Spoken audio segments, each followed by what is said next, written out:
Welcome to the Startup Funding Espresso. I'm Halti Martin, the host of this show where we talk about raising funding for your startup and the time it takes to have an espresso. I hope you enjoy this episode. Hello, this is Halti Martin with the Startup Funding Espresso, your daily shot of startup funding and investing. For a startup to raise funding, it must have a legal structure. The two choices are LLCs, which is a Limited Liability Company, or C-corp. Most startups launch with an LLC and convert it to a C-corp later due to the cost. It's very easy to move from an LLC to a C-corp, but it's very hard to go back the other way.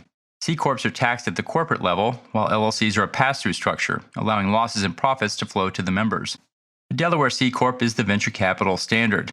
Most VCs have their term sheets set up for Delaware C-corps, and they won't be changing it. To accept their funding, you must have a Delaware C. If you have a C-corp, your ownership will be stated in shares. If you have an LLC, your ownership will be stated in units.